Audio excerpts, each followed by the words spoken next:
எங்களுக்குள் ஏற்பட்ட வாக்குவாதம். அப்ப எடுக்கப்பட்ட படம். சரி, படத்தை காட்டட்டும். ஆனா நோட்டை காட்ட முடியுமா? கையொப்பத்தை காட்ட முடியுமா? அப்ப நீங்க கேட்கலாம், இந்த 47 பேர் எங்கே கையொப்பம் பெற்றார்கள் என்று.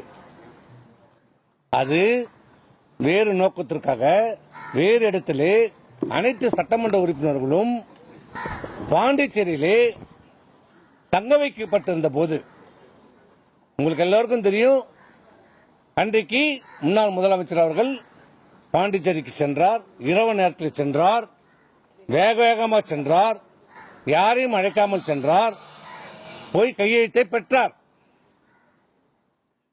தனித்தனியாக பெற்றார்.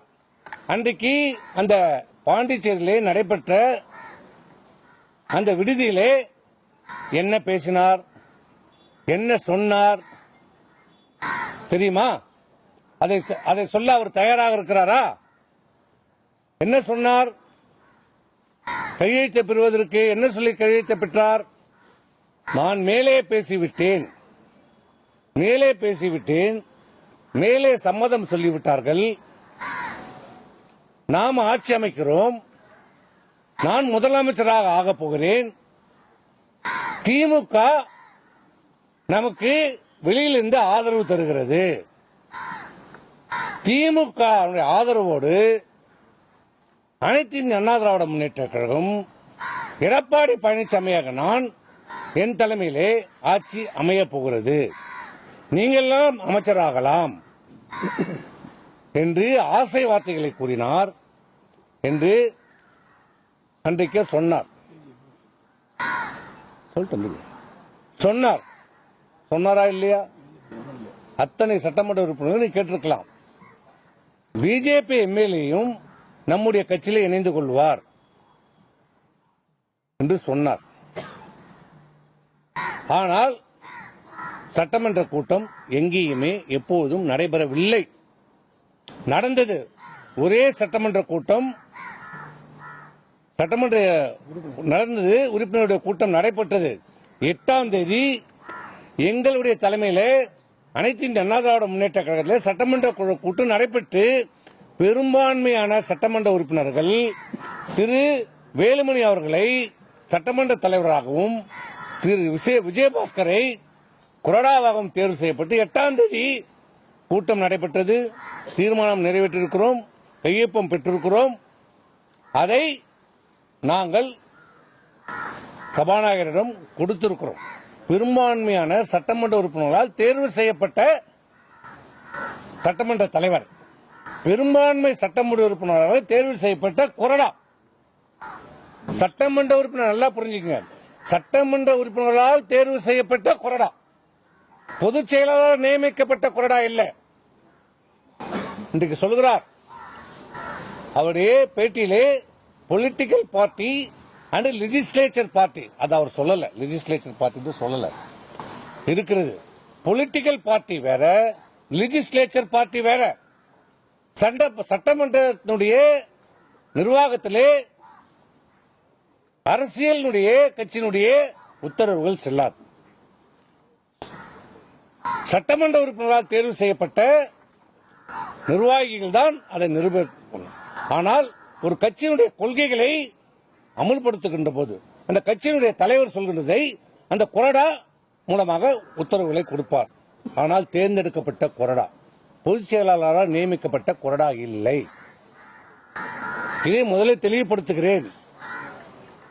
முதல்ல அவர் கொடுத்திருக்கிற கடிதம் போலி கடிதம், செல்லாத கடிதம், செல்லாத நோட்டு.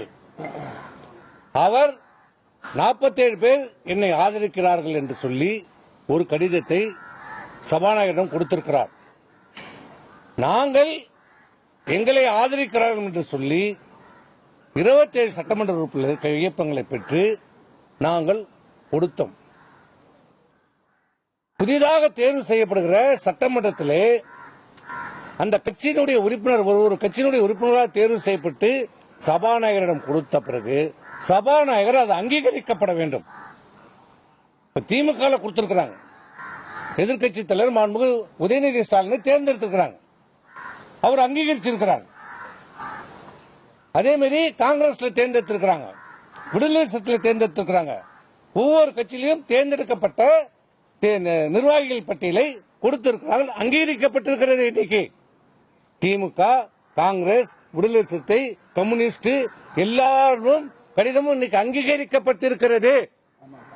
பாட்டாளி மக்கள் கட்சி ஒன்றை தவிர, அண்ணா திமுக, அனைத்து இந்த அண்ணா திராவிட முன்னேற்ற கழகத்தை தவிர இன்று வரை, இந்த நிமிடம் வரை அங்கே நிர்வாகிகள் பட்டியல் அங்கீகரிக்கப்படவில்லை.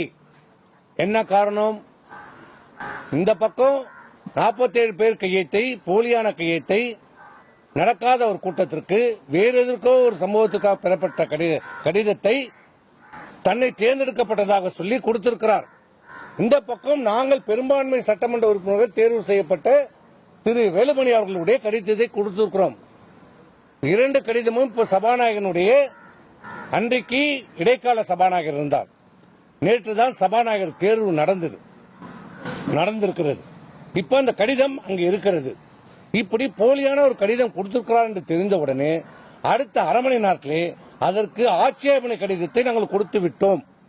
சபாநாயகர் அன்றைக்கு இடைக்கால சபாநாயகருக்கு உடனடியாக சபாநாயகர் அலுவலகத்துக்கும் சபாநாயகருக்கும் நாங்கள் ஆட்சேபனை கொடுத்திருக்கிறோம்.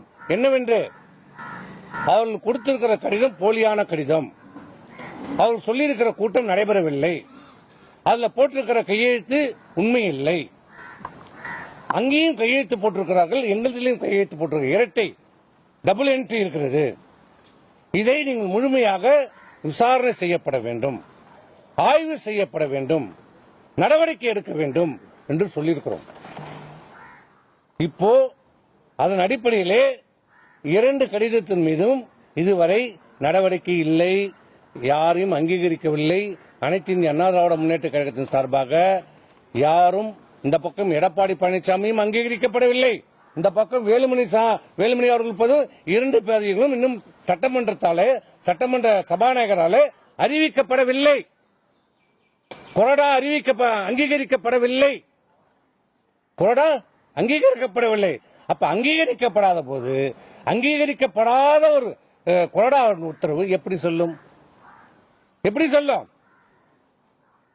செல்லாது. ஒன்னு, இப்ப சபாநாயகர் அவர்கள் தான் இதை விசாரணை செய்து எது உண்மை எது பொய் என்பதை ஆராய்ந்து எங்களுக்கு 2 தரப்புக்கும் வாய்ப்பை கொடுத்து 2 தரப்பில் இருக்கிற சட்டமன்ற உறுப்பினரையும் கூட்டு ஆராய்ந்து விசாரணை செய்து இறுதி முடிவெடுத்து யாருக்கு பெரும்பான்மை சட்டமன்ற உறுப்பினராக இருக்கும் என்பதை முடிவு செய்ய வேண்டிய அதிகாரம் இன்றைக்கு சபாநாயகரிடத்தில் இருக்கிறது. அவரிடத்துல தான் இருக்குது. முடிவு அவர் தான் சொல்லணும். யாருக்கு பெரும்பான்மை சட்டமன்ற உறுப்பினர் இருக்கிறார்களோ அவர் தான் அங்கீகரிக்கப்படுவார். இதுதான் சட்டம், இதுதான் நீதி. இதையெல்லாம் மூடி மறைத்து விட்டு எதுவுமே நடக்காதது போல, எதுவுமே தனக்கு தெரியாதது போல இன்றைக்கு அவர் பேட்டி அளித்திருக்கிறார். இன்னைக்கு பத்திரிகையில சொல்லியிருக்கிறார். நாங்கள் இப்ப இருக்கிற உண்மையை பட்டவர்த்தனமா சொல்லிதான் நிலைமை. இப்ப நான் எங்க பக்கமும் அங்கீகரிச்சுட்டா நாங்க ஒன்னும் எங்களுக்கு சொல்லல, எங்க கொறடாக்கு அதிகாரம் சொல்ல. இப்ப 2 பக்கமே அங்கீகரிக்கப்படாம இருக்கிறது. தலைவரும் இல்ல, கொறடாவும் இல்ல. அங்கீகரிச்சாதான் அதுக்கு பதவி வரும், அதுக்கு உயிர் வரும். இதுதான் நிலைமை.